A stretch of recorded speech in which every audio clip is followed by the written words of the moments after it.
Okay, we have Okay. liftoff. We have liftoff. Hi guys, how are you all? We're good. We are good. I can't see you all. I need to see. Yes, Benedicta, looking fabulous. Oh, thank you. Yeah. Cosplayer. Where's everyone? Yes, Hassan. Yeah. Oh my Alicia, gosh, what are you Vanessa. Malibu and Cooks. Sorry? Someone just called me uncle. Hey! Oh. No, you didn't. Oh, no, you didn't. Oh, Honey.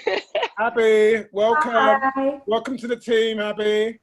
Thanks for having me. Oh, you're so welcome. So Abby's a new girl to the town, girls. Be kind. We are always kind. Everyone's been really God. nice so far. Good, good, good. Can't wait to meet you all again in person. Sorry I'm a little late to get into this. I've just done another webinar with my students at University of West London. So I'm in a bit demand here now. After 2 weeks of zero gravity, and now that bus is 3 in 1. Nice. Okay. How are you, Alicia? I'm good, man. I'm good. Good, How good, are you? good. I'm very well. Bored of the lockdown, but hey, keeping well. I feel you. Okay. So, hello to everyone that's out there. How many participants do we have? We've got 18 attendees so far. 28 We participants. can't even see them, right? Can't see it. No. No, you just see their names. You're not supposed to see them. They can see us. They can see us. Oh. But it's good. It's good to have everybody. So today we are welcoming our beautiful, a sample of our beautiful girls that we have on the AFWL Catwalk. We usually have about 50 girls every year, roughly about that. Isn't that right? Yeah, like that. And And guys, don't forget the guys. no, exactly. That's what I'm understanding. Okay, so 45 girls and about 12 guys. And at the moment we have Hassan, who's our beautiful male casting director, and we have Gail, who's usually our right hand girl casting director. Yes. So whenever we do the casting, these guys are next to us, so, go fast because we're not the. Benedict, I think you might have to go on mute because you've got a fight going in your back. Oh my days. Again. Mic on mute, Benedicta, then it's all good. Oh my days. But that's good. So, I thought you couldn't hear anything, but you still. This is crazy. Yeah. I was in the sitting room. Yeah, but what country are you in? London, innit? Oh, okay. Watching that Judge Judy. Actually, Some singer or something. actually, to start off, could we do a quick introduction for the audience? Just introduction, just saying exactly your name, where you are, your country of heritage, and we'll start with Vanessa. Oh. All right, so okay, let's start this off. And also, Vanessa, sorry to interrupt. Also say how long you've been with AFWL, please. Okie dokie. So. And also say how long you've been modeling. Oh Yeah. my day. So my name is Vanessa David. My first time was actually last year doing Africa Fashion Week, and I'm actually quite disappointed because I would have loved to have been with you guys from the start, but better late than never. Can't wait for the next one as well. I actually have been modeling. I started when I was 16. I'm 27 now. So I've been doing a lot of on and off modeling. And then I got to a point where I just wanted to do it consistently because I just wanted to do it full time because I actually grew to love it, and I really can't see myself doing anything else. I am going to be doing other things in the pipeline, but if I can model for the rest of my life, I would love to do that. And We'll that have you, don't worry. We'll keep you in modelling. Thank you.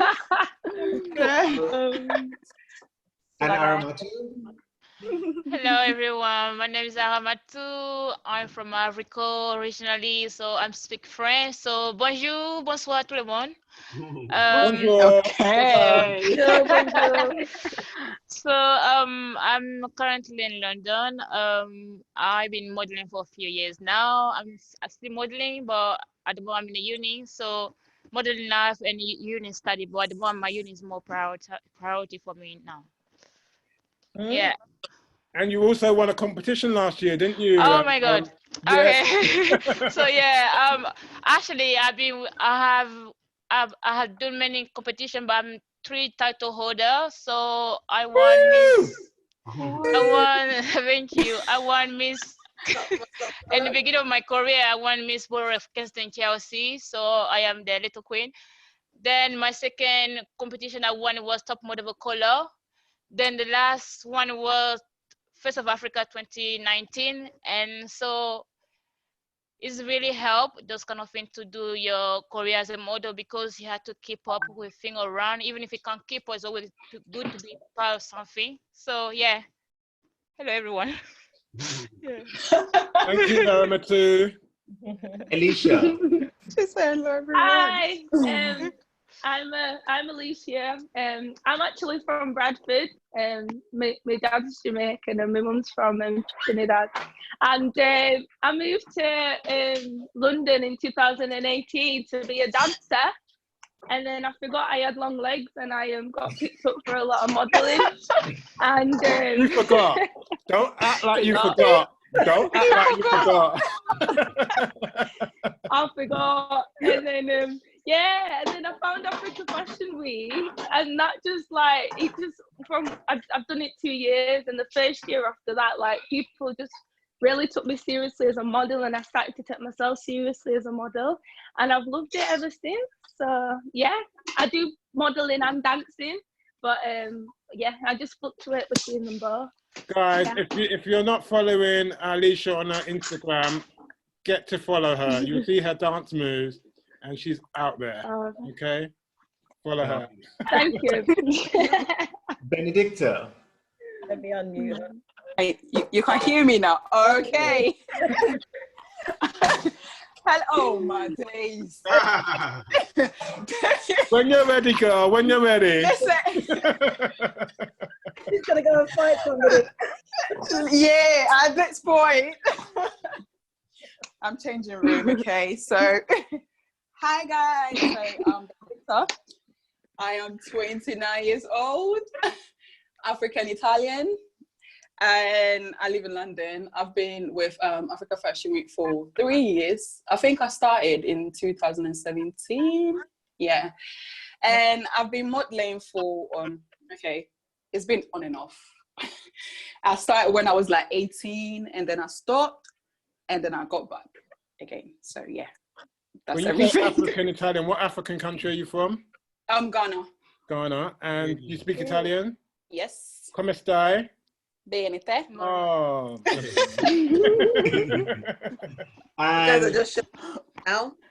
And Hassan. So yeah, I'm Hassan. Hey, Hassan. Hi, how you doing? You're right. Nice to see you. Good to see you too. So yeah, I've been part of Africa Fashion Week for about 9 years. I'm from London, sitting in my bedroom right now. My mum's Jamaican, my dad's Ghanaian, and I've been modeling for about part-time for about 9 years. It's always been a part-time thing. I've always balanced it with my full-time job. Cheers. I work for the Financial Ombudsman Service. Yeah. So, yes, I'm like. Go you. Yeah, so I'm blessed. I'm very lucky right now to be We're working coming to you after the seminar. Huh? We're coming to you after the seminar. We're coming. I know, boy. Well, yeah, I'm lucky. I'm very lucky to be working from home at the moment. I'm very blessed for that. And then, yeah, I've been modeling for quite a while. And then in 2016, I decided to launch my own male model agency. It's called Dan Models, which stands for Dedicated and Male. It's going quite well, to be honest. So it was until we got locked down. But yeah, it's all good. There is actually still stuff going on, but I think we'll probably talk about that later. But yeah, that's me.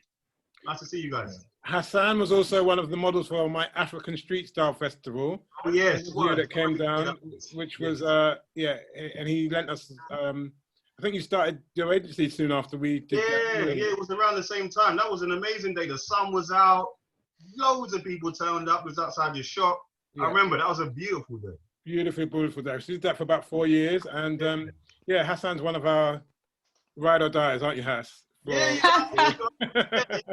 Anytime. I'm always there. I remember I flew home from. I was in Cuba. I came back, and then I think I came back at night time, and I was there with you guys the next morning, and you allowed me to walk, even though I was not in the best condition. I was knackered, but you still allowed me to walk. Yeah, I remember that.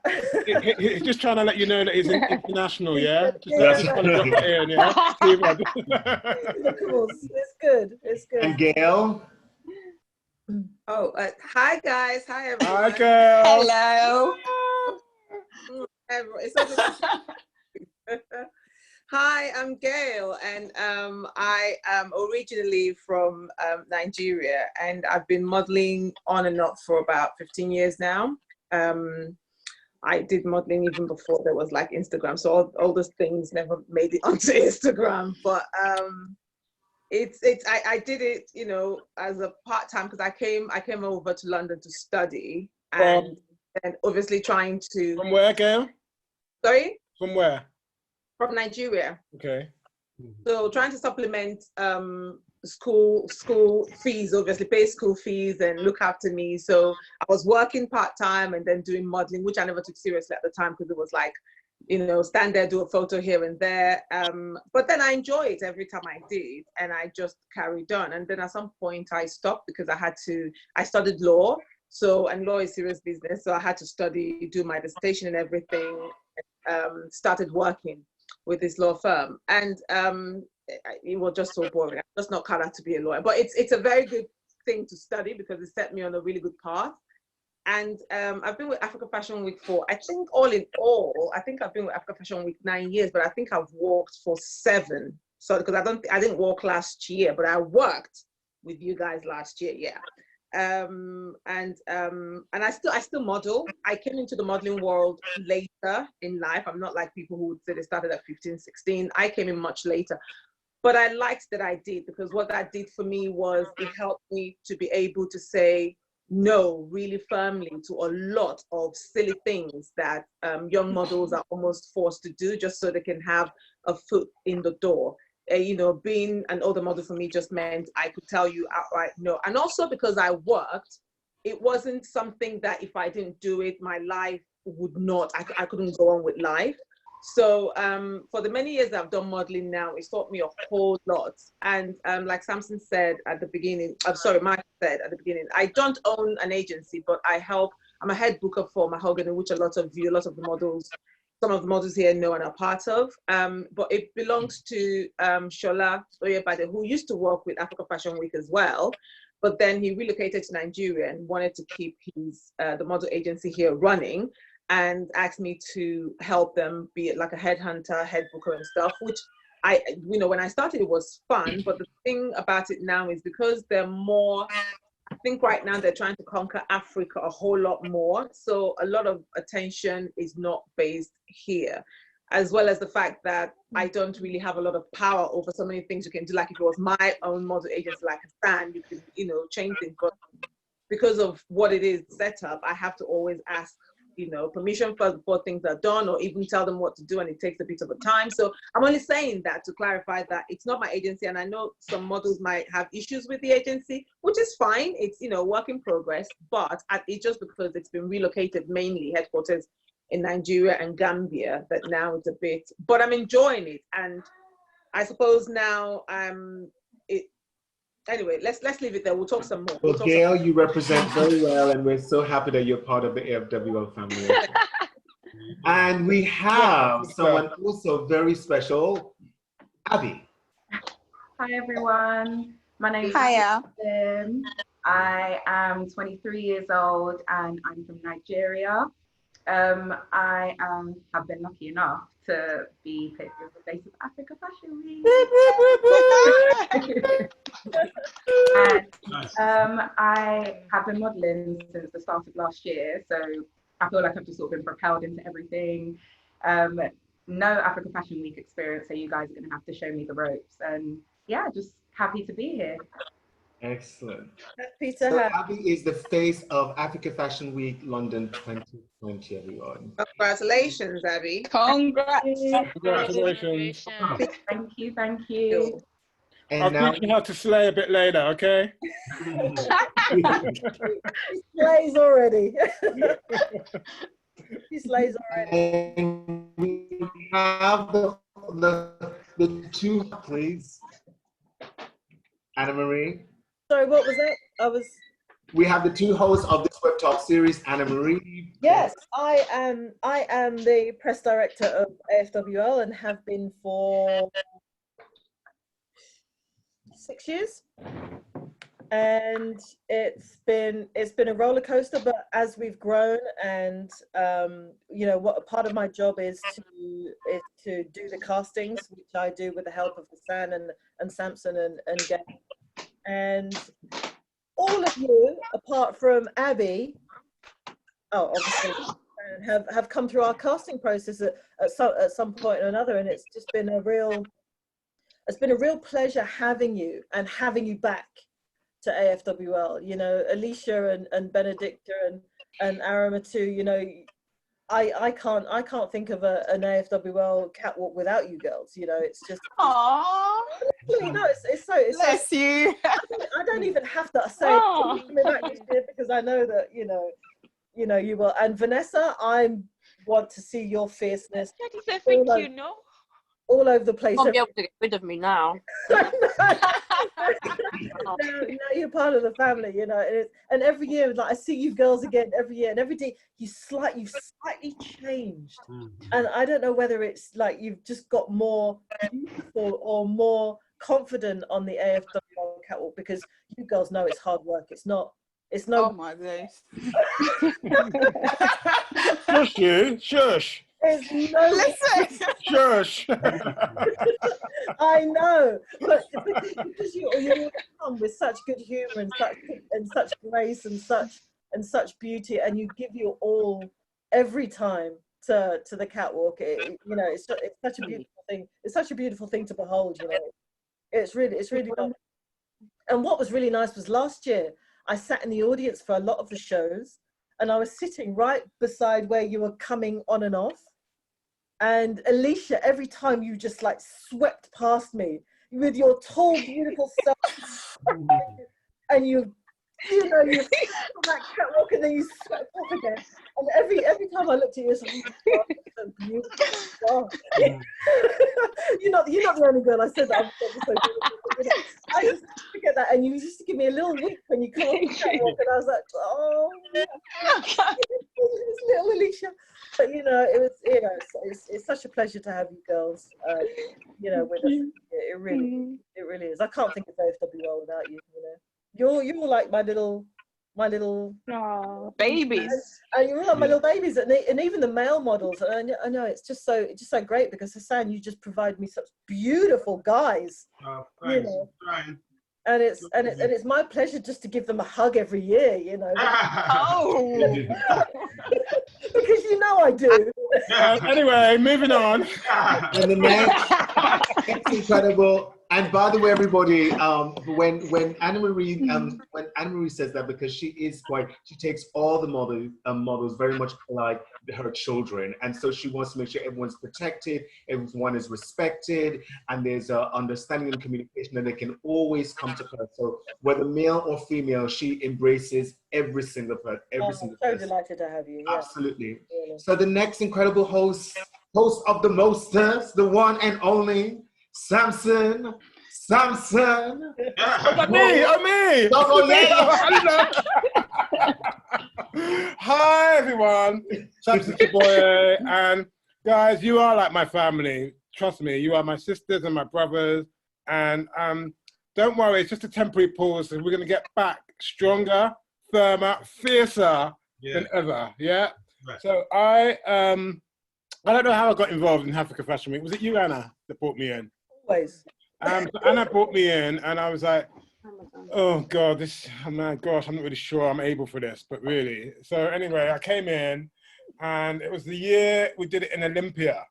Do you guys remember that year that I came in? He wasn't impressed at all. He was so cross with most of the models and everything. I remember. Oh, right.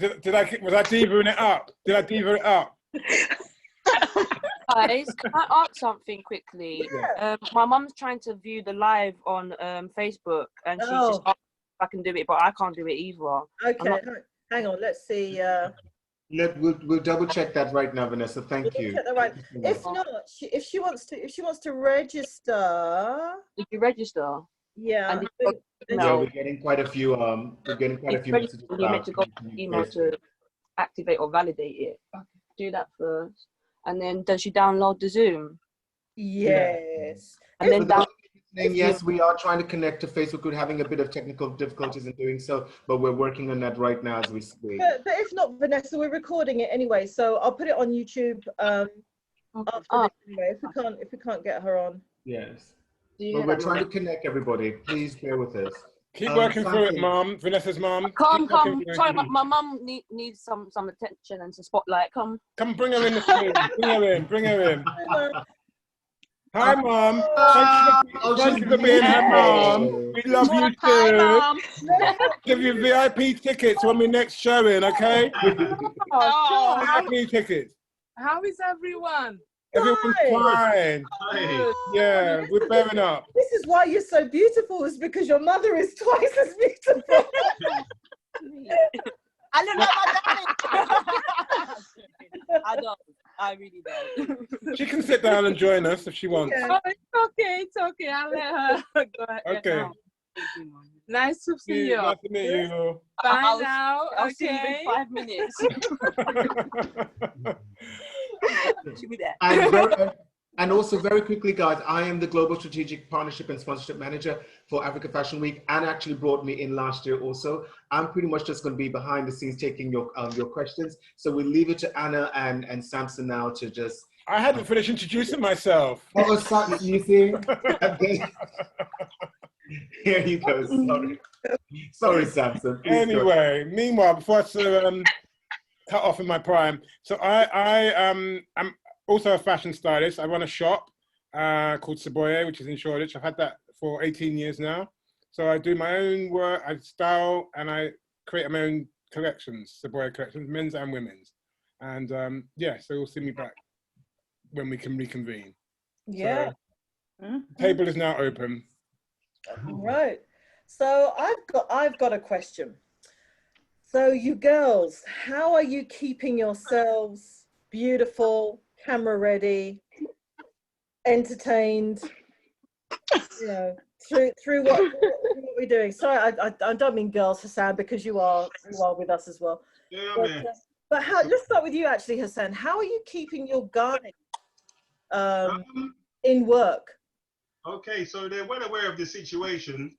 Obviously, there's not many shoots going on, and that's not only for the agency, that's for like models across the board. But in saying that, there are a minority of photographers and brands, casting directors actually still working in the background. So I do encourage them to attack photographers, as I would do any of you models that are watching. I actually encourage you to attack photographers, even though you might think that they're not working.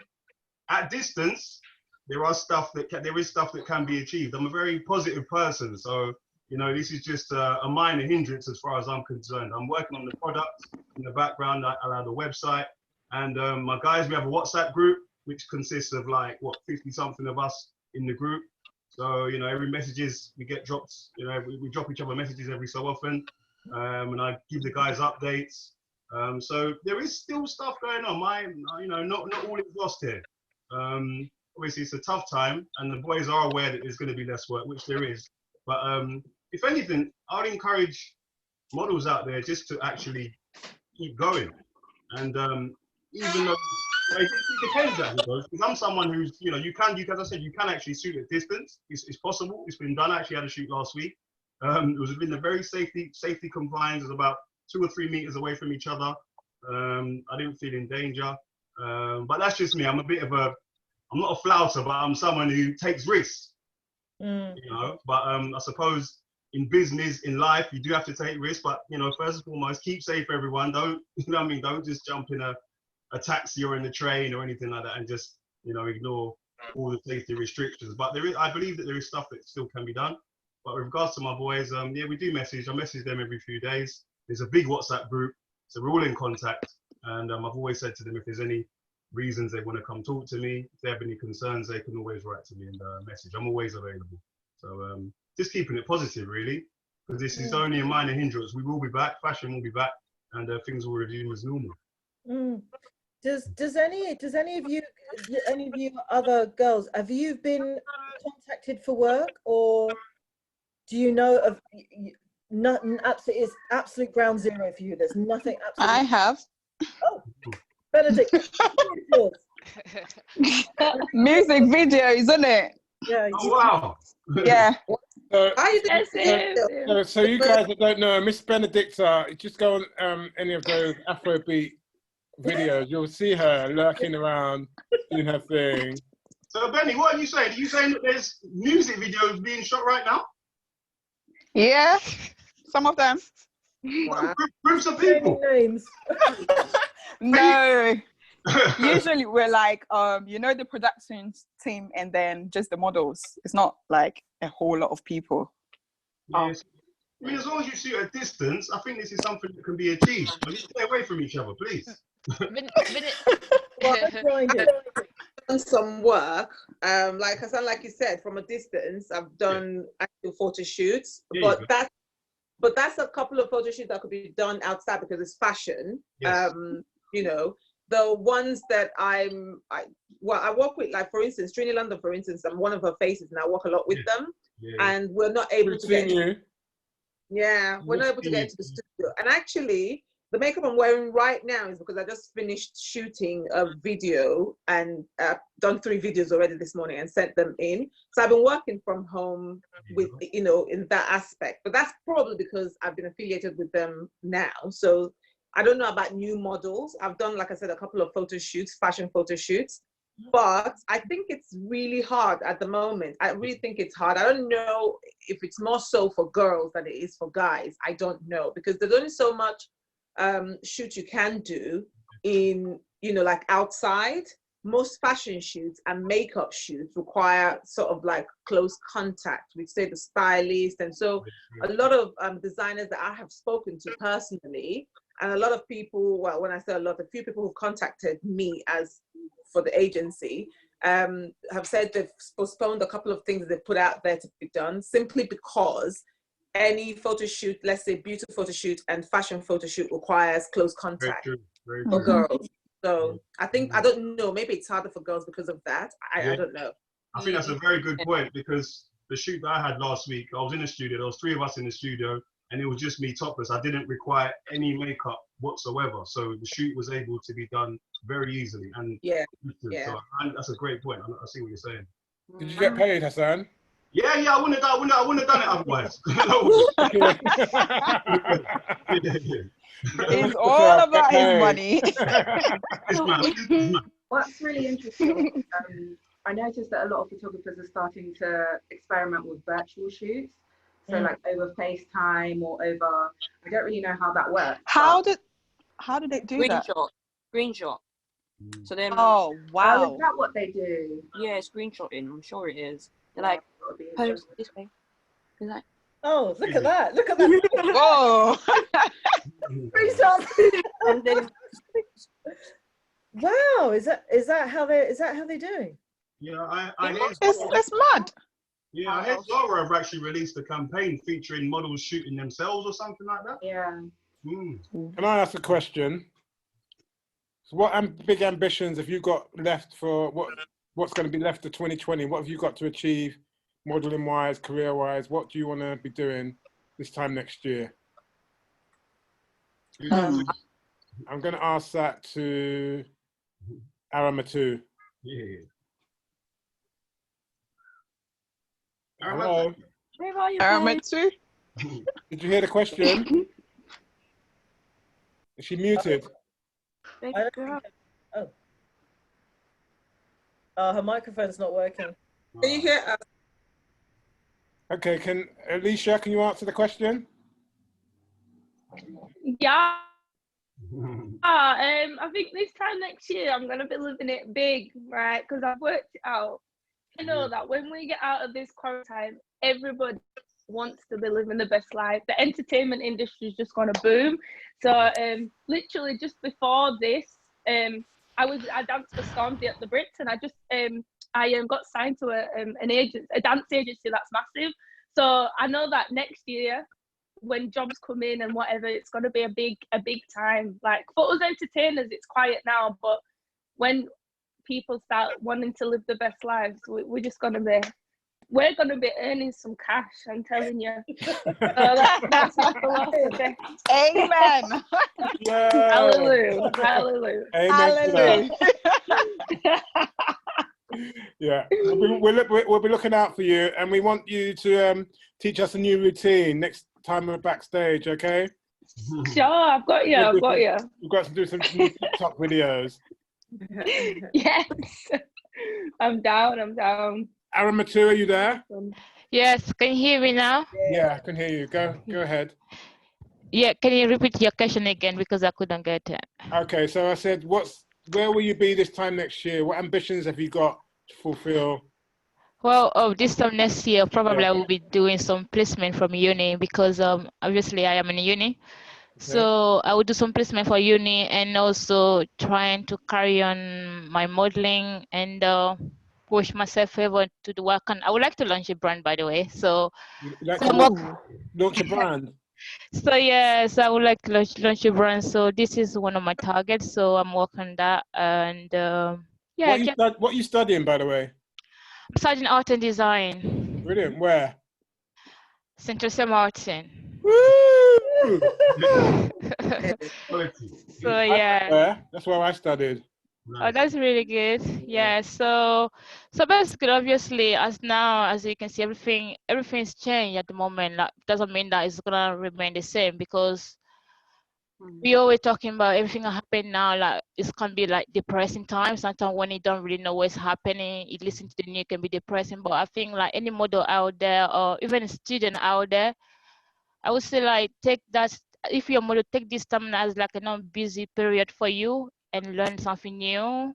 Maybe do something that inspire you, or maybe help someone in need, something like that. And a student also like maybe trying to do your homework. Obviously, if you're not well, trying to kind of help yourself and do what you can.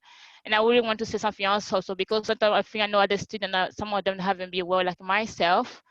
And like, if you're not well, like talk to your tutor and say like, look, I haven't feeling well. Can you help me to get on track? Because if you don't, it can be laid back and your assignment can pile up and doesn't really help. So my message is that just reach out if you need help. And the models use this time as like a non-busy period for you, and do other thing to inspire yourself as well. Yeah, I think so far. Well, I've got a question come in from one of our models from last year, Natasha Mutby.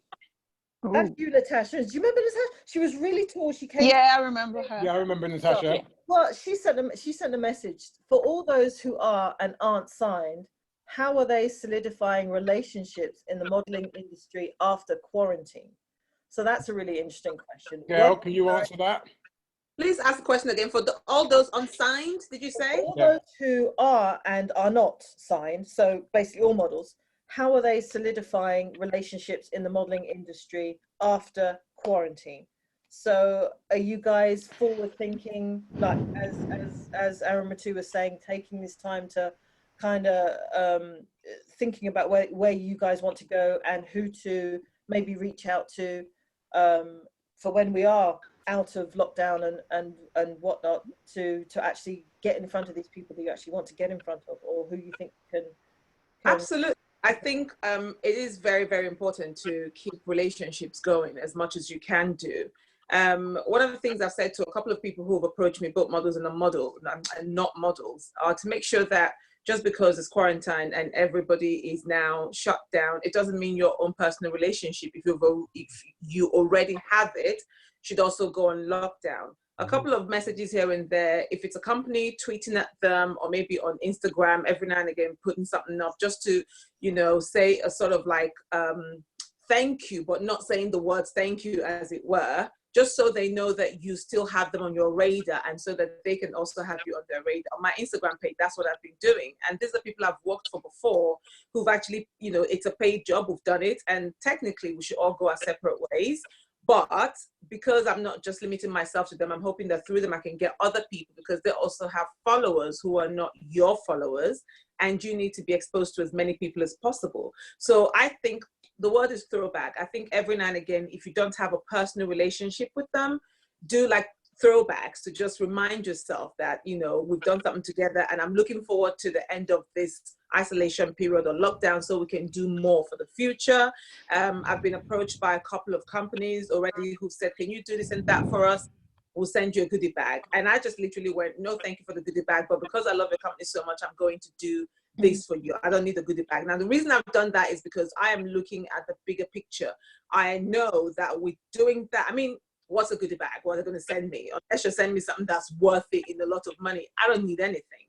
So I'd rather that they remember, oh, girl did this for us, and oh, girl can, you know, I mean, look at myself in Africa Fashion Week and Hassan. We could easily have gone our separate ways and keep doing our own thing. But I think sometimes when you have a relationship that you nurture and it grows, you can benefit a whole lot more from that. It's not just about the present, but thinking ahead. So don't shut down your relationships. Try as much as possible to keep conversation going if you've got a personal one. And if you haven't got a personal relationship, try and go on Twitter, Facebook, or Instagram, and make sure you touch base with all the people that you have worked with or would like to work with in future. And that extends to both regular people, companies, designers, makeup artists, whoever. Thank you, Gail. That's really good advice. Really good answer. And there's another question here from Chimaka. Sorry, I can't pronounce your surname. Chimanaka says, what's the best way to climb the modeling industry for a curvy model? How did she stand out as a curvy model? She's actually mentioned Nigeria or Africa, but I guess it applies worldwide. You get the question? I don't know how to stand up. I think to start with, I think it would be like believe in yourself. Have a confidence, because only you can do what you want, because no one can make you do what you want. And like reach out to people like a photographers. They like you're starting modeling, you would like to do some free shoot, obviously like a collaboration, I mean, so that can get you started building up your portfolio. And also like taking part like an event, maybe like reach out the designer as well, like to say, oh, I'm starting, do you need a model? Basically, you have to be confident and trying to go, even if you don't have a confidence, put yourself forward, because from that it will help you to get confident. Because I remember when I started, I didn't have a confidence, and I can be honest with you, the modeling has given me confidence, because I never even thought I can literally like speaking like that, because I've never done this. So in a way, give me confidence. So you need to do that, even if you don't have the belief, because you have the desire to succeed, and that dream can happen because you believe in yourself. I like to add that curvy models are in much demand now. So really, guys, Manaka, this is your time. Get some pictures, get some confidence, get some attitude. Yeah, so put it out there. Let people know that you are curvy. You love yourself, giving your best life. I've got this model here, Arish, who's a really good friend of mine. She's a plus size model. Follow her, Arish, A-R-I-ish. She is Canadian and Sudanese. She just worked for Tommy Hilfiger. She worked for Terry Mugler. She's with Milk Management London, and she's doing amazing work in London. She's had to go back to Canada for lockdown, but yeah, look her up. That's a show I got her into. Anna Marie came. I remember her. Yeah, she was nice. I think she must be about 16 to 18. But yeah, so. Can I just add very quickly? Yeah. Sorry, I just want to add very quickly, for any curvy model, somebody who sees them all the time, I think one of the biggest mistakes you can make as a curvy model is try to be something that you're not. Absolutely. I think that's one of the worst things curvy models do, and that's the beginning of the end for them. I always say to them that if you believe you're curvy, own it. You have to own it for people to look at you and know that you're not trying to be something that you're not. You're trying to be you. And the other thing is also try not to listen to people, because I get people telling me all the time, "Oh, are you still modeling?" I'm like, "Yes, I am, and I'm going to model until I'm 80. I'm going to be that grey haired model because yes, sister." There's a demand for you. So if you're a cover model, there's a demand for you at some point. If you're an older model, there's a demand for you at some point. Just don't listen to anybody. If it's what you really want to do, go for it. But most importantly, own it. Don't be what other people are. Be you. That's it. I hope that's helped you, Chimanaka, and we hope to see you at one of our castings. Yeah. So it's in Nigeria, right? Well, we've got Africa Fashion Week. Africa Fashion Week Nigeria. Yeah. I've got a question for Vanessa. You've got very androgynous looks and so striking. Have you found that's helped you in the modeling industry? Yes and no. Yes, because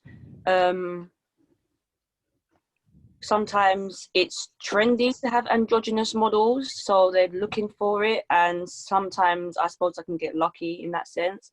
And then no, because some people are actually put off by the fierceness or the strength of my features, and it could be a bit too much, and they might be looking for, you know, a soft, plain Jane kind of face, or, you know, or the typical lighter skinned girl with the curly hair and the soft, cute face.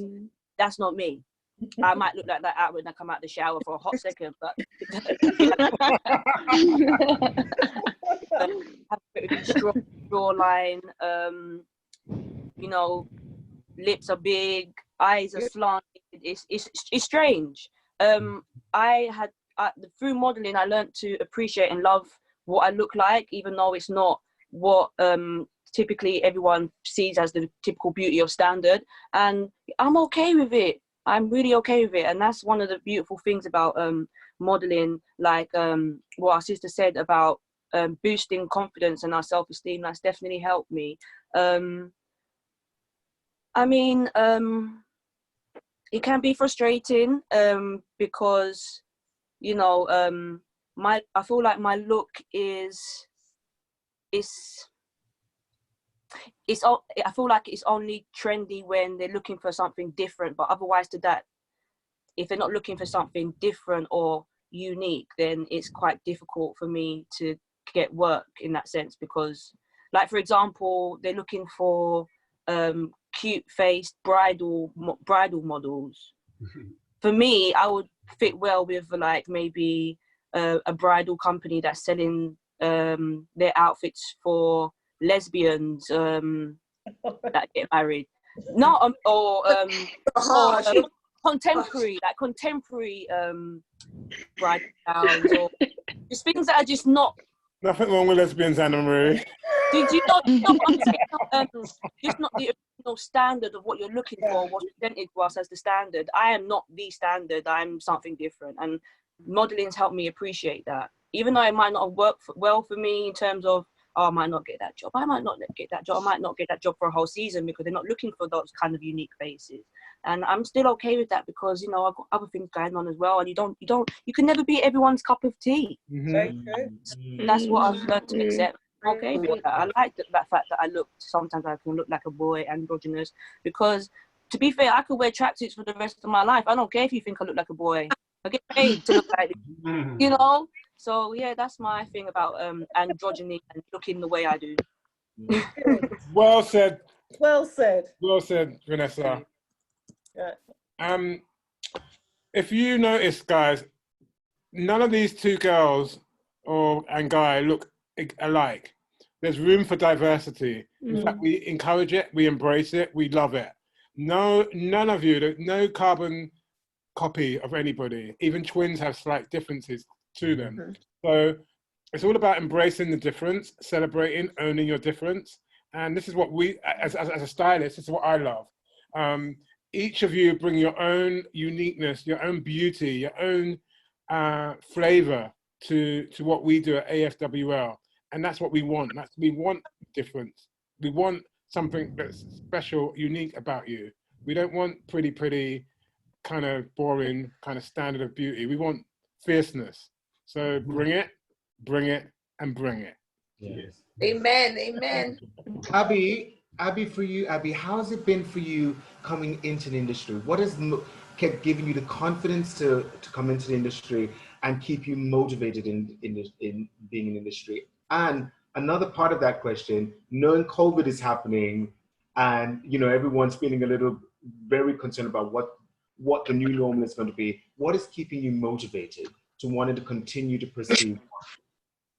Oh, okay. I would say going into the industry, I don't even know why I just sort of started modeling in the first place. I just sort of fell into it, and it's been going well, luckily. I would say that my main motivation is just myself. I know where I started from.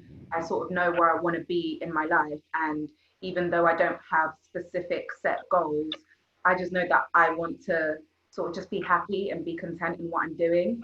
And that's just what I'm chasing, really. COVID's been keeping me quite busy because aside from modeling, I also work as a tax consultant for a financial services firm.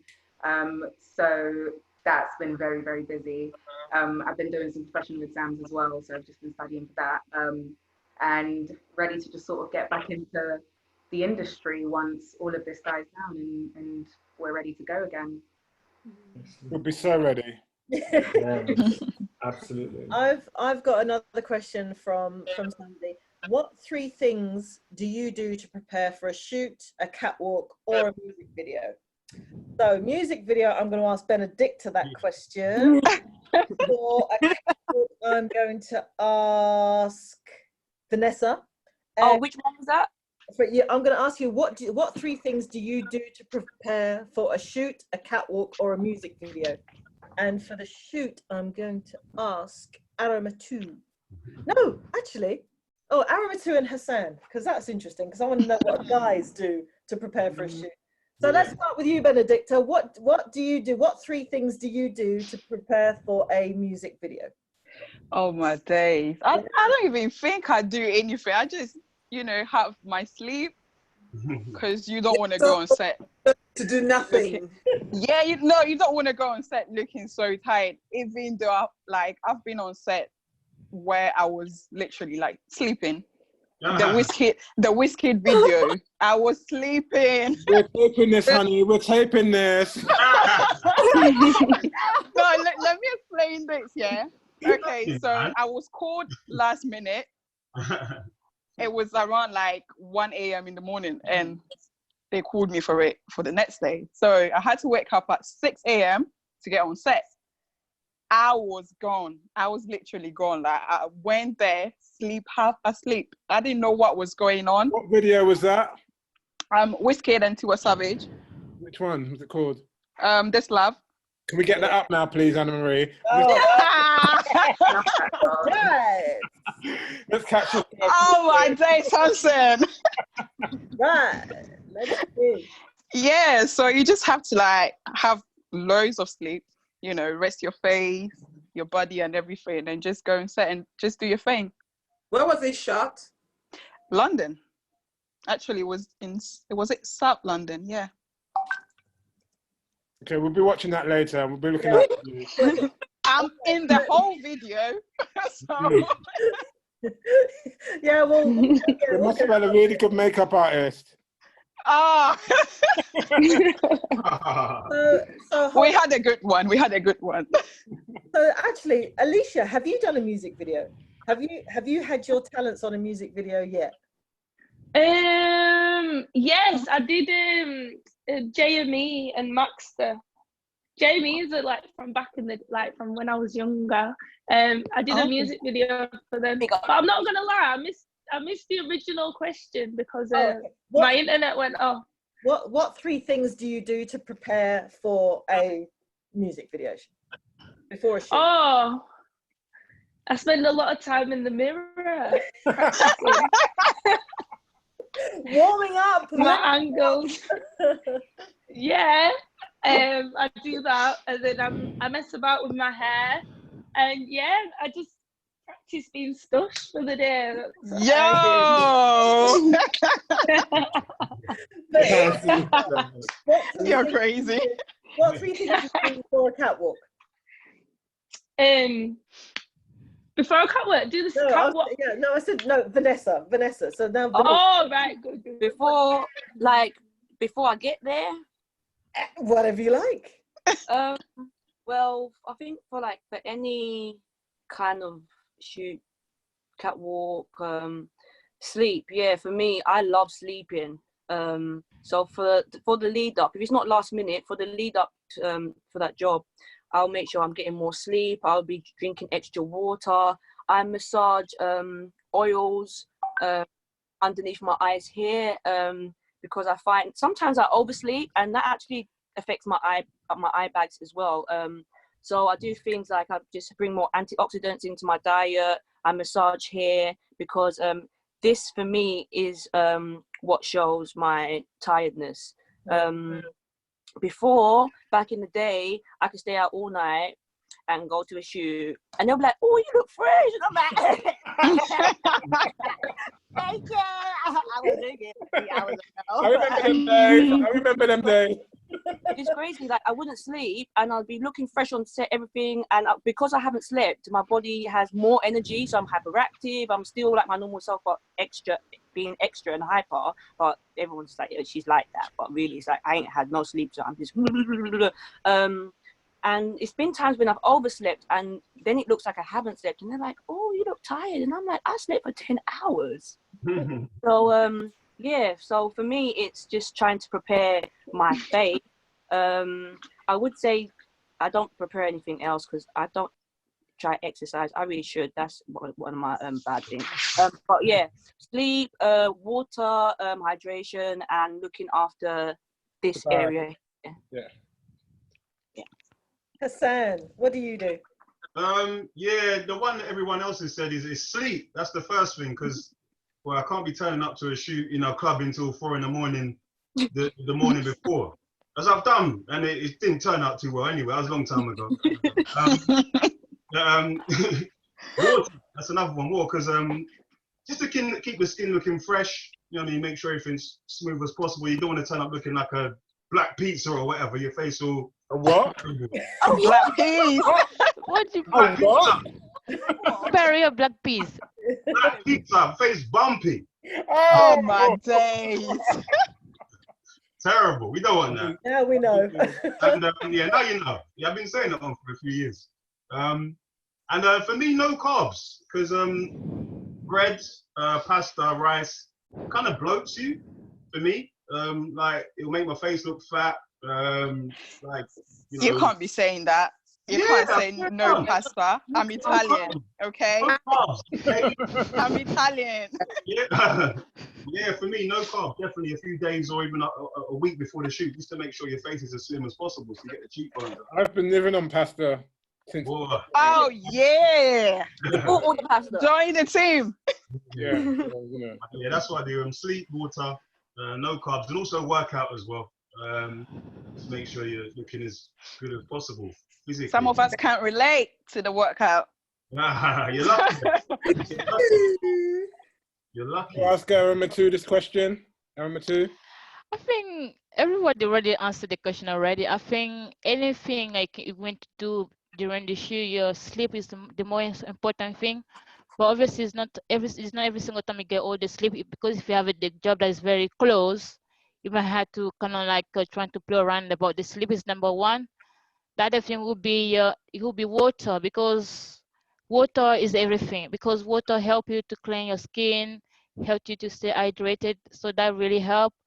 And exercise, if you're someone that do exercise, to have a good run before shoot. Sometimes it's good because it generates a lot of energy for me. That's work for me. So I think that would say, I think number one would be good sleep, water, and do exercise. Also have a good breakfast if we can. It really helps. Eat food, please. I love my Thank food. you. Eat food, guys. That's very true. That's very true. So yeah. Okay, can I just That's say it. something very quickly to that? Is that Yeah. okay? Just Yeah. very quickly, I want to say, just as everybody said, sleep. But I operate on the other side. Sometimes when I get a job, I get too excited, I can't sleep. And the excitement is very a good one. It could be of being anxious about it. It may be something that I don't know about or new clients, and I don't want to disappoint them. So sometimes being anxious, anxiety can keep you awake. In That that happened instance, to me. Sorry? That happened to me when I got the call for Whiskey. I find that always happens to me when I get a job, especially if it's a big one. I get so anxious. Oftentimes I sleep for like 2-3 hours max if I'm lucky. So what I just wanted to say very quickly is that if you are the type that gets anxious, don't worry about it. Sometimes you can't sleep. What I'd advise to do is, number one, make sure you research that company. If it's a company, if it's a brand, research them. It's important to know who you're going to work with, because you don't know what you're going to face, who you're going to face. And making a good impression sometimes means you getting called back over and over for that job again and again and again. Then everybody said drink water, very, very important. If you've got time, like up to 3 days leading to it, drink a lot of water. If you've got about a week, work out as much as you can, because that really helps. If you don't, no problem, but drink when you can. And when you're on set, try to drink as much water as possible. That helps. Now, in terms of catwalking, one of the things I always say to models is this: before you go on the runway, make sure you practice with your high heels. Oftentimes models just take it for granted that, you know, I'm going to come in and I'm going to wear my heels. But when you are off high heels for a week, it makes a difference, because what happens is that your heels, your Achilles heels, tend to elongate or shrink, depending on how that you use it. So if you're going on the catwalk and you've got time, like 2-3 days, get your high heels out, different sizes and lengths, and start walking up and down in them. Even if you do it just maybe once or twice per day, that's more than enough to remind your heels that you're about to work them hard. Otherwise, that's what happens. That's why you see girls after every show, say Africa Fashion Week, for instance, they're like, oh my God, my feet are killing me. Because you haven't practiced or exercised them, you just come bang on and you do this long day in high heels, you are setting yourself up for failure. So please, please, please, if you're going on a catwalk, make sure you practice a little bit to stretch your heels, your muscles, before you get on the catwalk. That's it. Okay, so you guys are all established models. So for new girls out there, maybe like even Abby, you can add your bit in here. What's the best way to get started with modeling? Oh, so the way that I got a question, sorry, from Ayobami Adeyemo. Okay. So the way I got started, I just sort of reached out to different photographers, and I was like, "Hi, Teshu," and they just sort of like, "Yeah, sure, give it a go." I just took as many pictures as I could, reached out to different people I wanted to work with.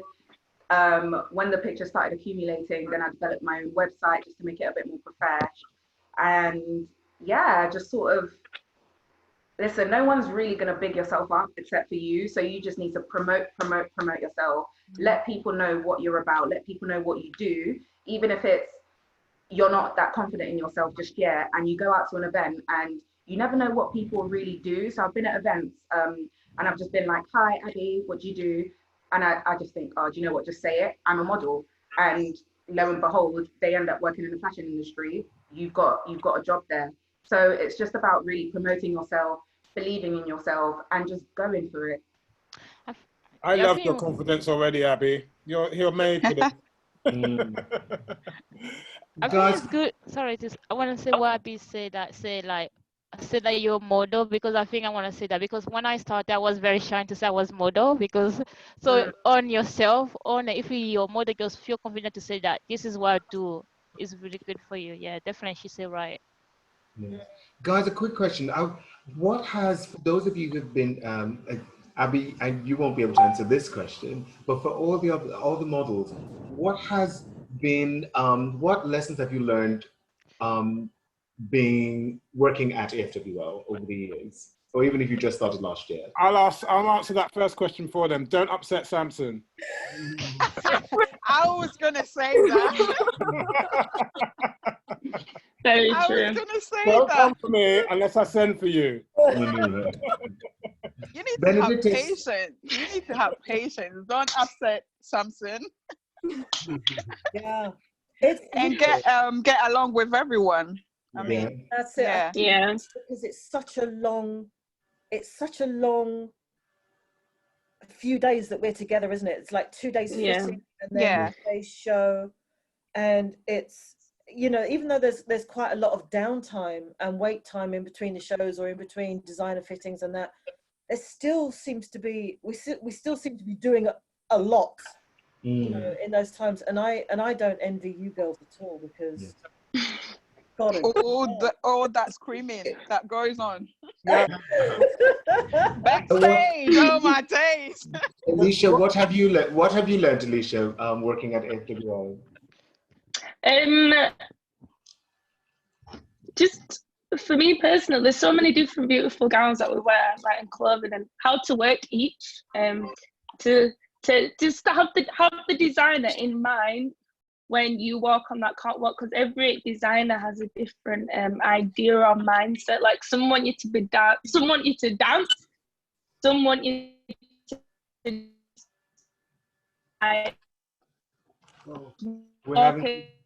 Oh no, what's going on? I think We'll come back to Alicia, guys. We'll come back to Alicia. Gail. Yeah. So I've learned so much. So much. AFWL. I think Alicia is still trying to answer, bless her. Send Alicia a message, Michael. Can you speak? I can't hear anyone. I'm going to mute her. I think she's had. I think she's been having some problems with her connection anyway. So. Okay.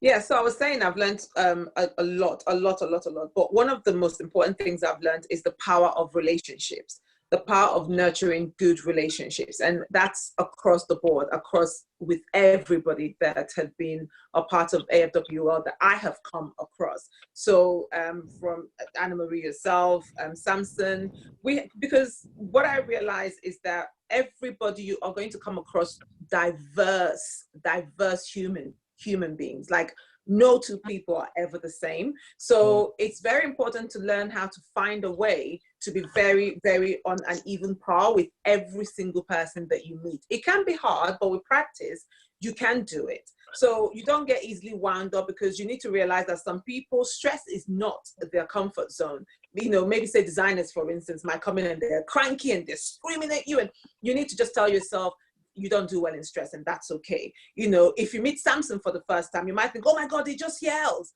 But if you take a couple of steps back and look at him, you figure out that, okay, Samson's a girl. Careful now. Careful now. Careful. It's a question of knowing understanding who you work with. You know, if Samson says, I want you to stand over there, please stand over there. That's all it takes. That is all it takes. So, and then you see some models who like doing a lot of self-service. I think that's who they are. You see others who like to sit in the corner, read a book. That's who they are. You know, just try to be on an even keel with everyone, knowing that everybody deals with situations differently. Some people don't like crowds. Some people like to be by themselves. Some people like, you know, some people don't like noise. There are people who can mention who we shan't, especially in the hair department, who drive me nuts. But somehow or the other, I found a way to become their best friend. You just need to find a way to make relationships work for you, because once you do, you find that the day just goes like that for you. And while everybody's stressing, you're just there smiling from ear to ear. I would always like to add to that basically, if I or any of the team shout at you, most of the time it's not personal. Not at the. If they see you shouting, they might take it, you know, like, oh my God. I don't think you shout at people. I think you just go with the flow of what's happening around. But if people don't know you the first time they come, they might think, oh my God, what's going on here? I mean, the rest of us were like, yeah, all right, Uncle Sam. Yeah, we're used to it. But Abby, I'm sure these people are creating a really wrong impression about me. I'm really not that. I'm really. Oh my goodness. I really am. Just a little I know, you seem really nice. You have nothing on Shola when Shola was there. Oh my goodness. Do you remember Shola screaming at the models? It wasn't it's the situation. Shola is dealing with models directly and is screaming at them. Again, you need to know who and how they operate. You don't scream at people. Shola does at people. And he will tell you, call you by name, girl, I'm talking to you. Don't be stupid. But we're not doing any of that anymore at AFWL, so that's a good thing. Hassan, tell us, what have you learned about working at AFWL? Yes, kind of a re-emphasis and a reiteration of what's been said, really. Especially just to be nice. I think you can't go wrong if you just be nice to one another. Over the years, it's been about 9 years, as I said, I've been part of the show, and I've come across some awful behavior between models, designers, producers. It's very rare because most people, most models, most of the team, the crew are actually okay. But you always get one or a couple, just wants to, show up and play up a bit. Happens every year, but the majority is fine. But yeah, as I said, be nice, be patient. Be patient, because as I said, as been said before, very long day. Have thick skin as well. Again, it's just pretty much more reiteration of what's been said already, because sometimes someone could be coming at you and it's not necessarily at you, contradictory to what I've just said. It's just the situation, so just be nice. I think everyone needs to be nice to each other during the show, in general, in life. There'd be a lot more diffused and love in the world if everyone would be nice to each other, because a lot of people have problems with themselves, and that's why they're nasty to other people. Just need to talk to yourself, really, and just again, there's stress around, realize that you're not someone who can deal with it, and just address yourself. But yeah, just as I said, just be nice. I'm always nice. Everyone who knows me, they think I'm a nice person, and that's just the way I am. Yeah. Models, let me ask you guys, how important is it for you guys being part of a platform that represents people of color? And when I say people of color, because AFWL represents an array of colors, of people of different ethnic backgrounds. We really celebrate the underrepresentation of people of color. How important is it for you guys to be part of this platform? It was very overwhelming for me because obviously it's getting better now, but within the modeling industry, it hasn't been that much diversity. So it felt so warming to my heart that I could model with all my black models. Like and we didn't just have black models, we had European models there too. It was just, for me, it was like a celebration. I was so happy to be involved in Africa Fashion Week, because sometimes within my career, sometimes it feels like I've been placed in a box. And I was just happy to work with, I was just so pleased to be with my black models, honestly. It felt like homecoming, and it's like, but then it upset me a little bit, because it made me think, this is how it's supposed to be. We are all so different. There's so many varieties of us, yet we're still doing, fashion shows that has one dark-skinned model and one mixed race model. Everyone else is just of a white complexion. So for me, it was very heartwarming to be part of something that is close to home. I just want to add that I think it's really enlightening to sort of just see something and have a platform that celebrates my culture, that celebrates my people. I don't want to be in a box, as Vanessa said. I don't want to fill your diversity quota. I don't want to be that. I want to be, because that's what I am. And I like that we have a platform where we can sort of showcase our talents, show that we have more to offer, and yeah, just display what we are really.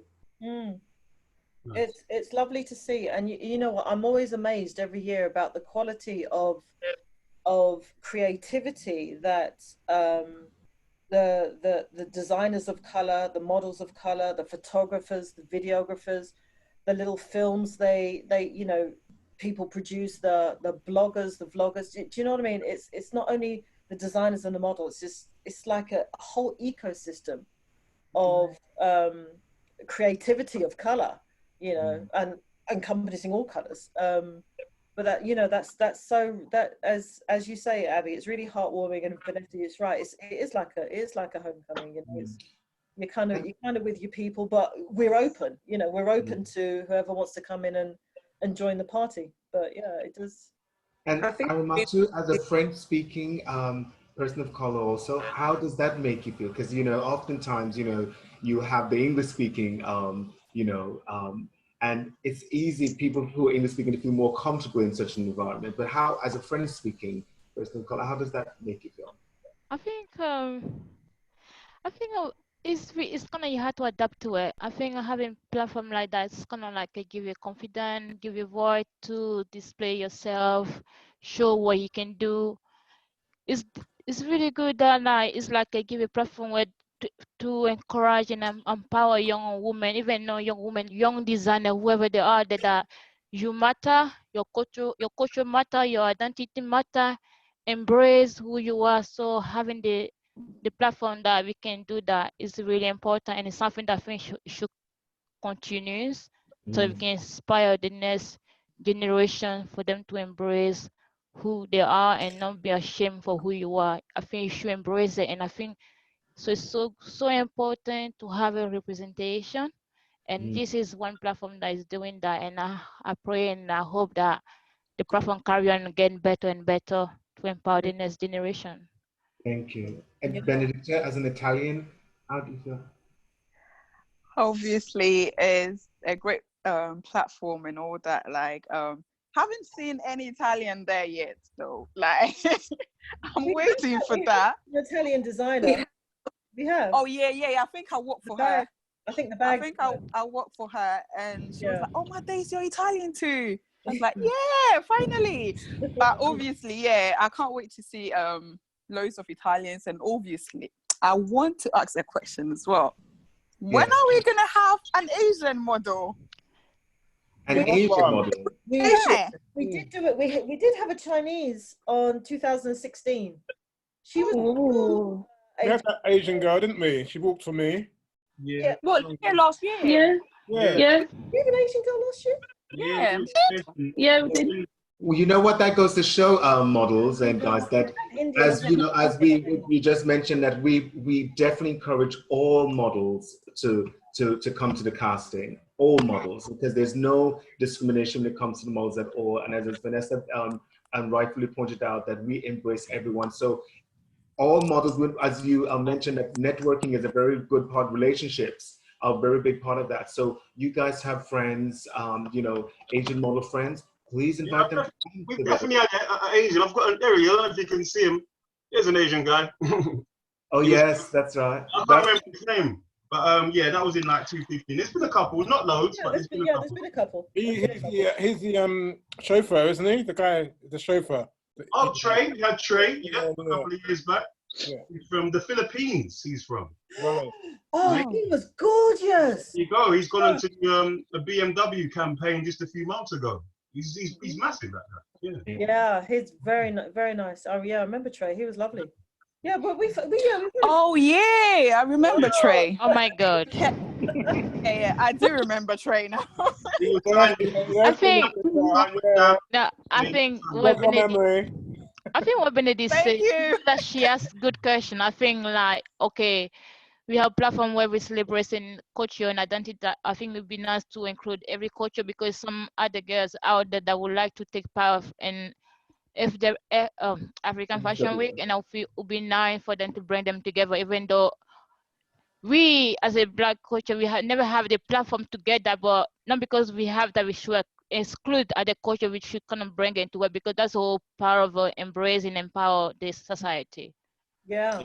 Yep. Absolutely. Good point. I've got one. Someone asked a question. Go on. I've got one question to ask, and then I think we've got a few questions from the public to answer, and then I think we're going to wrap up, because we can sit here and chat all afternoon. I like it. Call me tomorrow. I've got one question to ask. I don't know if any of you remember, but have you guys had a favorite designer from AFWL? Yes. You can't ask that question. And you can't say Samson. Oh! Who's your Scrap that question, everyone. Scrap that question. Right. Okay. So if you guys can remember, or you kind of remember, I'll try and remember. If you can't remember the designer's name, I'll try and remember it for you. If you can describe it, but I do remember her name. Go on then, Benedicta. Who is it? Precious from South Africa. Precious Highness. Precious Lulu. Yeah, Precious Lulu from Yes. last year. Okay. Yeah. She did those black dresses, right? The black dress. She was Yeah. Zulu Natal designer. Yeah, Precious Lulu. Very nice. Very nice. Very Yeah. French pieces. Alicia, do you Yeah. remember? Sorry. I'm thinking. Okay, we'll come back to you, Vanessa. The girl, I don't know her name. It's from 2 years ago. Sorry, I'm done. What did you wear? I'll kind of try. I'll try to remember if you can describe it. It's yellow dress, and the cleavage was like down here, and it had like little candies on it. Not candy, but like little red pieces on it. I think she may have been another KwaZulu Natal designer. It was a yellow dress, because they always bring out. Yeah. Bring out yellow. Short. It was very short and a very low cleavage. Your favorite dresser, Gail. But that got me a lot of likes on Instagram, so I like that. Oh, okay. We'll dig it out. Gail, what have you? Listen, over the years, I have acquired so many designers that become part of my favorite designers. You know what? I just wanted to add something here very, very quickly, based on the question asked before about how to keep in touch with people in case of after this isolation lockdown. I have a South African designer. Her name will come to me in a minute. And I worked for her, I think, for the first time when we did Africa Fashion Week at Truman Breweries.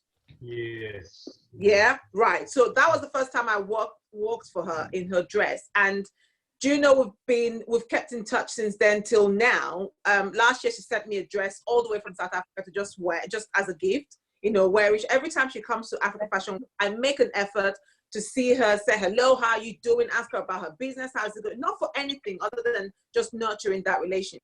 And now we've become like friends. So it just takes me back there to say that. In terms of favorite designers, I am not going to answer it, Marie, because I've done this for nearly 10 years now. So, I mean, fair is fair. I gotta check it out. Hassan, do you have a favorite designer?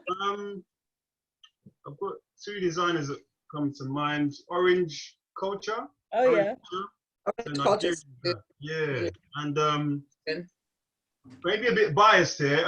Mary Martin. Oh. Mary Martin, but yeah. A crazy, brilliant designer, I have to say. I think she deserves a lot more credit than she's getting. Creative. I think her time will come. I think she's amazing and an unbelievably hard worker. Yeah. So wow, Mary Martin is up there. There's been so many, but Mary Martin. I'll let you into a little secret, Hassan. I spoke to her yesterday. She says she's designing some hoodies and with her prints and all kinds of things. I said, male or female? She goes, unisex. I said, I've already, oh my days. Yeah, we were talking just the other day, so I've already seen them. Yeah. Oh, okay. Because you know what? She just added me to a group. And same. just talking about creative stuff, and I'm thinking, okay, she's about to do something. Yeah. She's brilliant. Yeah. She's okay. A lot of stuff going on. Yeah, she does. Aramatu, do you remember any designer? I think I worked so many design. I don't know if I remember everything, but I think this guy name was George George something. Anyway, he did George. I think his name is George. Yeah, he's from Nigeria. He did the black collection. Adezing, something like that. Yeah, so he was 2017. 2017, yeah. I think. Oh, yeah, I remember the outfit you were in. Yeah, nice. I don't think the outfit that way was my best outfit, but I think as a designer, for me, he captured all the design amazing. Everybody are good, but for me as a designer, he understands how everything is made. He designed, he cut, he created fabric, created print, he created the whole concept. So I think for me, it stood out as a designer. So he have the whole going on. George Adeshegun, that was his name. And also because Zara were one of the suit black. It was like a blue and white. And this was my favorite one from the collection. Oh, nice. Yeah, yeah. Nice. Nice. So Okay. yeah, that's good. Okay, so should we answer some quick questions, and then I think we're all good. Anyone want to ask me any questions? Oh, okay. Sorry. Ask you questions. Right. Let me see if there's a question for you. No, but there's a question for Abby. Abby, you mentioned that you work at a financial firm. How do you balance that with your growing career in modeling? Oh, Yeah. trying is the answer. I don't really know. I just try to prioritize my time. Like for instance, today I started work a little bit earlier just so I could accommodate for this. And it's just really about finding what works best for you and just trying to figure it out, not getting too panicked when things seem like they're getting on top of your head, but just trying to keep a cool head, being very, very organized.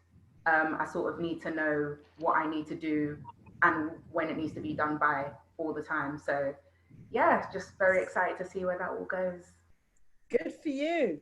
Samson, I found you a question. Hi, this is from Damalola Matt. Hi, Samson. I'm an aspiring fashion stylist and would love to get into fashion styling. Please, is there any advice you can give? Okay. Yes, you should. If you really want to get into it, maybe try assisting somebody that's a stylist and seeing what's really involved in being a stylist. It's a lot of. I've written in a presentation that I just did. 80% perspiration, 20% inspiration. There's a lot of sweating around, carrying bags, calling up, emailing. The creativity part is like 20%. By the time you've got to a shoot, you're really knackered, you're really tired, you've done the job. So be organized, be prepared, be personable. Try and do as many shoots as you... Oh. Could you try again? Sorry, my series tried to get in on the act. Just try and do your own shoots. Find photographers that want to work with you. Stylists have the hardest job of a shoot. I don't care what anybody says. They are the ones that really do all the dog's body work. It's not a shoot without the clothes. Hello, it's not a beauty shoot. It's not a body shoot, naked shoot. So we have the hardest job, and we're sometimes taken for granted and not as respected as a lot of people. So, but you've got to own the fact that you are bringing something to the table and you are very important. Even if though some people don't thank you for it, you get thanked by getting great images, working with great models, great hair and makeup team, and being part of the process, enjoying what you're doing. You've got to love what you're doing as a stylist, because there's no way you last. You've got to love it. You've got to be personable. You've got to enjoy working with people, being part of a team, being part of a group. And fashion PRs and designers are your best friends. So make sure that you don't annoy them, get on their nerves, always keep them on your side. And that's it, basically. All right. Have an attitude. I've got one more. I think we should take one more question, and then we've been on here for an hour and a half now. Okay, so this is Gail. Gail, you mentioned that age factor in modeling, suggesting there's a market for all types. If someone has a break and wants to get back into modeling in their late 20s, would you suggest a certain agency or strategy in castings and applications? Right. So yes, thank you for that question. What I would say is this: if you want to get back in, you said to get back in would suggest that you've done modeling before and you just took a break, which means you're familiar with the workings of models and model agencies. But I'll answer it from a point of view of somebody who's never been before and wants to start. First is, I would say, know for a fact what you're about to do. Know that you're not going in there to compete with 16, 17-year-olds, that you have your own niche that you need to follow. That's one of the most important things. Because I tend to find that a lot of older models tend to think they would go in and start competing for a job that's specifically for really younger girls, and you shouldn't do that because you're not getting anywhere with that.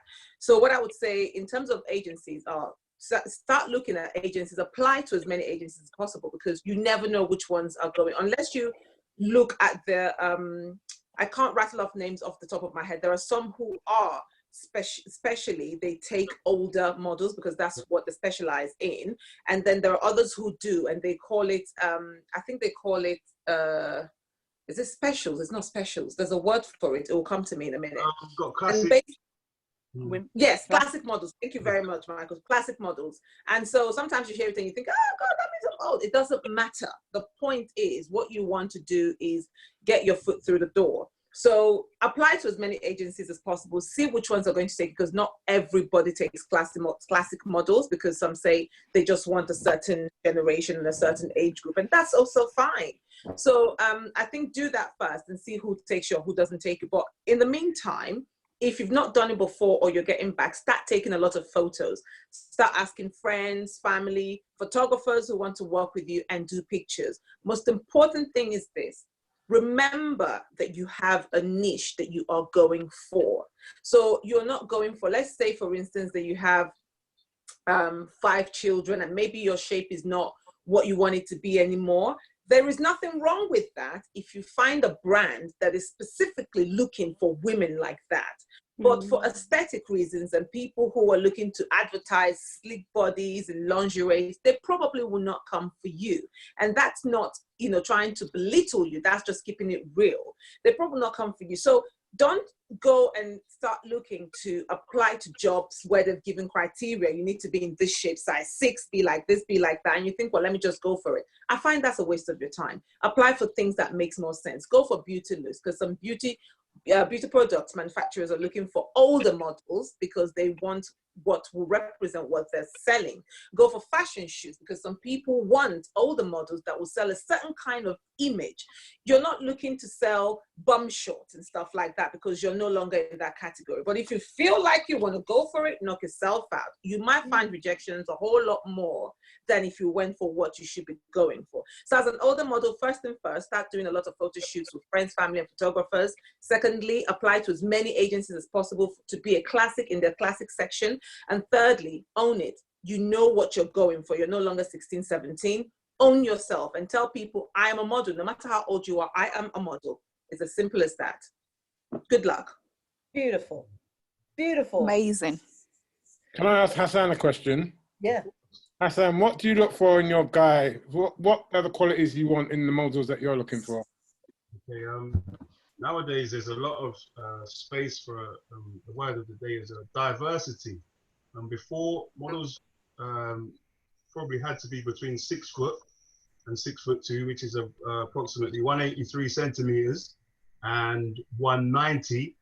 Nowadays, models can actually be shorter. So male models who are out there who are below 6 foot do not necessarily be put off by approaching myself or any other agencies, because height is becoming less and less of an issue now as time goes on. But with regards to what I'm looking for, facial features I think is very important. I think it's very important to have a nice structured face, lips, cheekbones, the slant of the eyes as we have here, you know, amongst a good few of you here.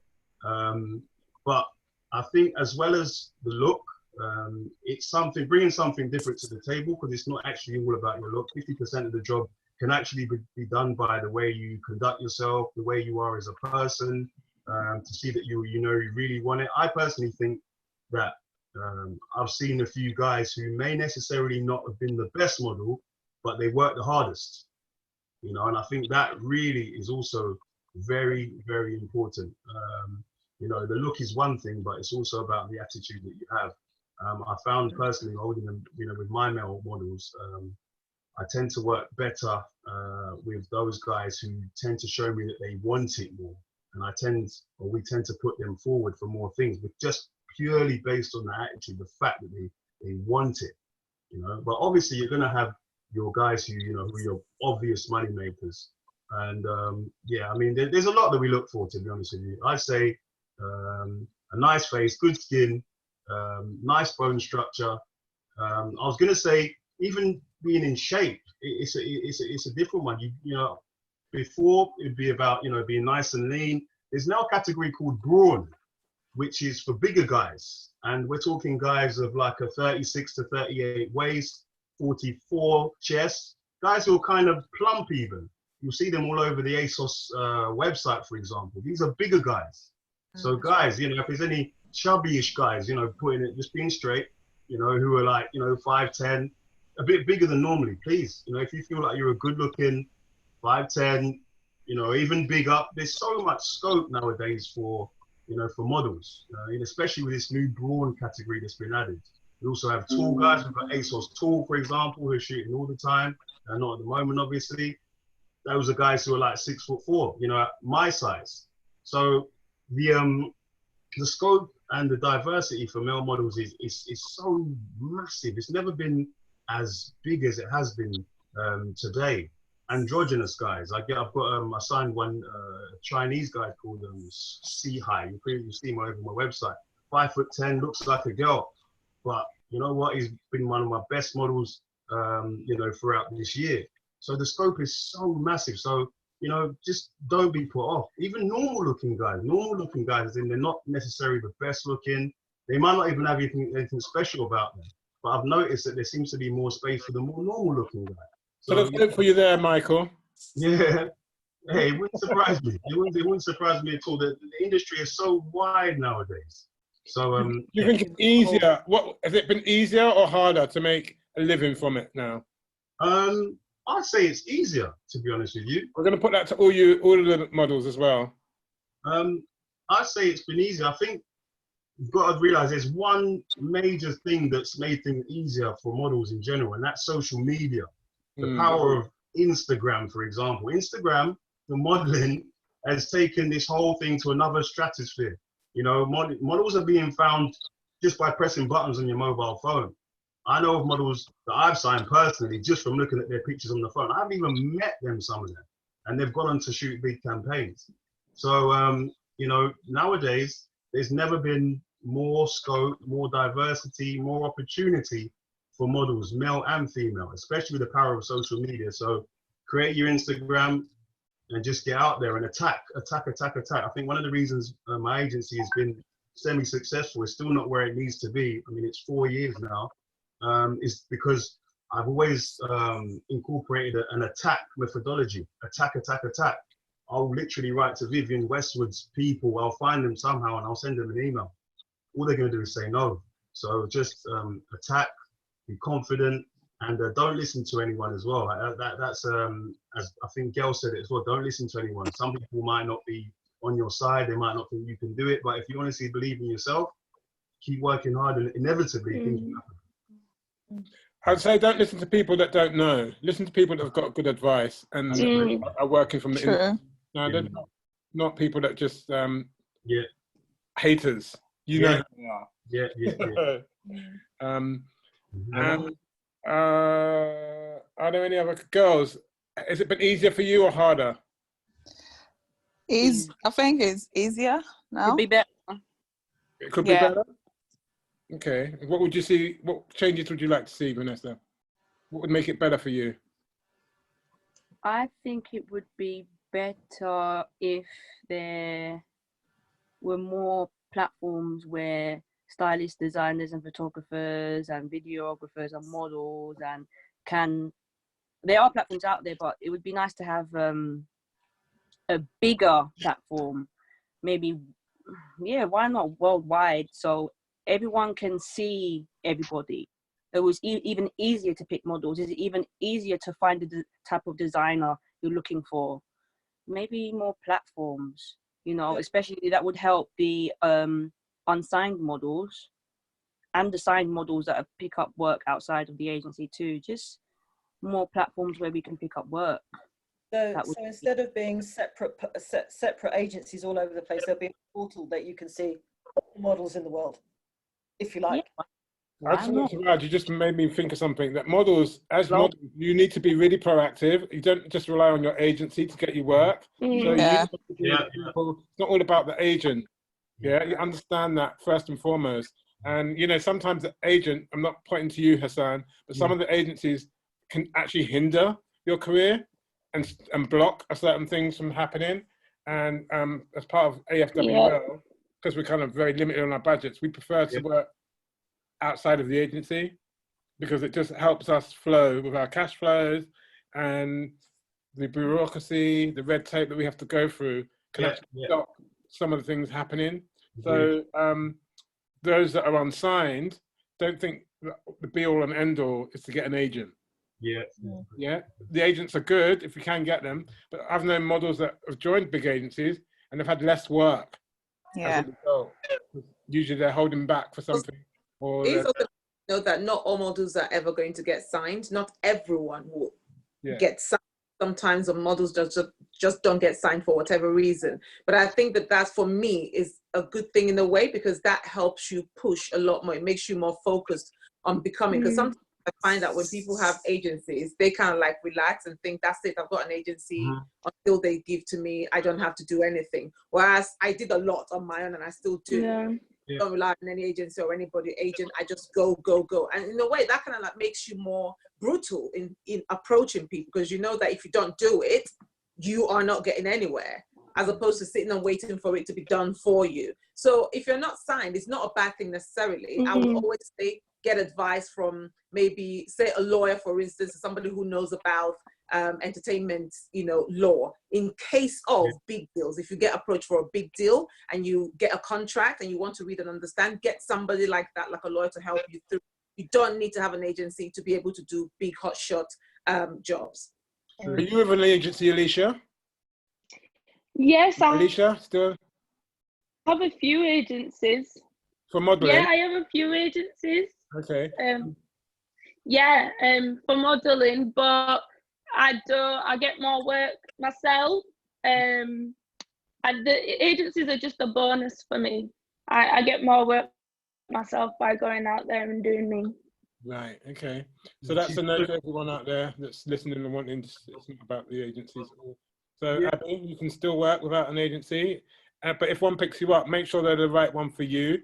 I also heard a lot of girls that get these agencies and they like, she's on an exclusive for Gucci or Prada. Yeah. And then for 3 months they haven't worked because they don't get that Gucci, Prada, whatever campaign. And then they're just wasted 3 months of their life waiting for this thing to happen. So that can be another pitfall to avoid if you're with an agent. And as you're self-employed, first and foremost, remember the agency works for you. You don't work for them. So it's up to you to make sure your taxes, your payments all coming through. So it is a career, not a hobby. Just to remember that. So get paid when you can, and make sure that you get paid on time. Don't be chasing money all the time. To realize that you're responsible for your taxes, you're responsible for chasing the money, and be on top of it. Yeah, you're not doing this as a vanity project. It's a job. Okay, we've been chatting for, almost 2 hours, and it's crazy how quickly it's gone. So I think we should say our goodbyes. I think most of the questions that we've had on here have. Oh, sorry, Alicia. We'll have another one. I think we should say our goodbyes, and I hope we can all get together again really shortly, and we can get Abby in front of a camera crew and put her through emotions, and just to get on with the AFWL circle of life. I think by now we're usually thinking about our castings now, aren't we? And who's in for the year and who's not, and how many places we need to fill. I think we're doing the video by now, aren't we? We'll be doing the video by now, exactly. So so that's something that Abby, you need to sleep and drink a lot of water, take your vitamins, do your eye massages, because the minute we're out of lockdown, we'll be coming for you. We're coming for you. So I don't know if everybody wants to say goodbye and au revoir, and can I just say one more thing before I go?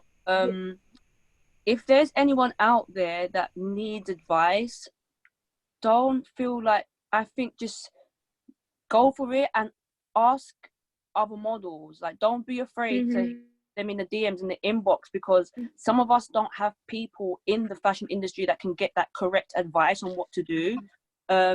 So don't be afraid. I don't my mind. fingers frozen. I can't see anybody anymore. Hello, you guys there? Oh, yeah, we're here. yeah, we're here. I'm just gonna hear you. I'm just gonna mute her We can hear you though. until she comes back. Carry on, Vanessa. Yeah. Some of us can't get the information that we need. We might not know people in the fashion industry itself. So don't be afraid to DM, inbox any of the models. There are lovely models, nice models that are genuinely kind and would love to share our experiences and help you out. Especially when, you know, I wish I had that when I was starting out. So I'm just thinking about the younger models and trying to educate as much as I can and learning from our mistakes rather than going through years and years of repeating mistakes. And, you know, you could just learn from our experience and you don't have to waste years. So, models, would you guys mind sharing your, would you guys mind sharing your social media handles? Let people know where we can find you. Start with you, Vanessa. How can people find you? My Instagram name is Vanessa David Official. Yeah. So Vanessa David Official, guys. And which agency are you? Also say your with social media handle and what agency you're with. I am currently with First Models in London and Un in Egypt. You should definitely check them out. They are the first modeling agency in the Middle East region. So any models that are interested, definitely check that out. The website, Instagram name. You had work from them? No, not yet. So I haven't. So my plan is during the quarantine, I'm actually going to be working for Amazon. I start really soon. So my plan is to do as much manual labor, save money, because for the next couple of years, my thing is just going to different countries and getting my agency and making sure that getting agencies everywhere. So London, Egypt, Milan, Paris, Berlin, and then finally New York. That's my my plan. So that's what I'm going to be doing, just making sure that I have the money to survive out there, travel, rent if I need to, because I don't want to rely on any agencies handouts and then be in debt. So so quarantine for me is going to be a great thing, so I can just save and when it's time, go out there and get the agencies that I need, as well as still working with other clients outside of the agency. Strategizing. Good. Hassan, tell us where we can find you and your agency. So we've got at Hasreese, which is at HASRWSE, which is my personal on Instagram. The model agency is at DAM_models, so it's at DAM_models. The website www.dammodelmanagement.com. You can see all the boys, see what we're getting up to on Instagram. Also on Facebook and LinkedIn as well, Damn Models. Thank you. Benedicta? So my Instagram is Benedicta Official. What's with all these officials? Go ahead, Benedicta. Please go ahead. So Benedicta Official, go ahead. Yeah. Benedicta, can you? Yeah, can you hear me? Yes. Yep. Oh, okay, yeah. So I've got an agency in Ghana, and then I've got one here for videos. Okay. What's the agency? The one in Ghana is Obsession Models, and then the one here is TFS. TFS. Okay. Alicia, where can we find you? Alicia? My Instagram is the brand. Yeah, can you hear me? Yeah. My Instagram is the brand, and I'm signed. I'm not gonna lie, I signed to a few modeling agents before quarantine, but I'm not gonna mention them until I've worked with them. But I have an agency called Dancers Inc. Agency, they sort of cover modeling. But yeah, that's it from me. And Abby? Actually, I've sent my Instagram into the chat, so it's in there, but it's Abby, my first name, _ Kasim, my last name. I'm currently signed to Frame Perfect. I haven't had any work with them just yet, but they are really good in terms of model development. They run monthly sort of workshops and classes, and those have been really, really helpful. So yeah, T's great, isn't he? Yeah, we have a lot of models come through that agency. So yeah, you'll have he's very sweet, and he comes to AFWL every year. Yeah, he's lovely. Yeah. Good. And the other models, you guys can drop your Instagram in the chat also. Gail. Hi guys, my Instagram handle is Gail Ngozi, so that's Gayle, and Ngozi Ngozee. That sounds like a long one. By all means, please DM me, send me a message if you have any questions that you can. And if you want to join Mahogany Models, also send an email, go online and check them out. And yeah, that's me. Lovely to have you guys here. Thank you for having me. And now we're going to leave it up to Anna and Samson to close us out, guys. Okay, so guys, it's been a pleasure. It's so good to see your lovely faces. Still looking shiny and radiant off duty. Even you, Michael. I can't wait to get back to working with you in the summer or whenever it is. But hold tight. It's been a real pleasure. And yeah, my Instagram is Samson_Seboye.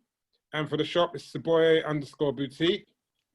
DM me with whatever request you have, information, whatever you want to need to know. That's where you'll find me. Website is seboye.co.uk. It's under reconstruction at the minute. So looking in about a month's time with new, fresh flows that's coming through. And yeah, it's been a pleasure being part of this conversation. Yeah, it's been a pleasure. Dialogue open. All right, I think that's it. I feel quite emotional now. I've got to say goodbye to you. What am I going to do for the rest of the afternoon? Let's do it again. That'd be nice. We'll do it again. Don't you worry. Don't you worry. Yeah. Let's do it again. Well, bye, everybody. Thank you, Anna, for putting this together. Yeah, thank you guys for taking part. Miss you already. Bye. Bye. Bye. Thank you for tuning in. Yeah. We've got another webinar tomorrow on empowering creatives. No, what is that? Empowering creatives, Alicia. So come on board because we all need empowering. So yeah. So, yeah, I'm there. So we're having another webinar tomorrow. So that's going to be good.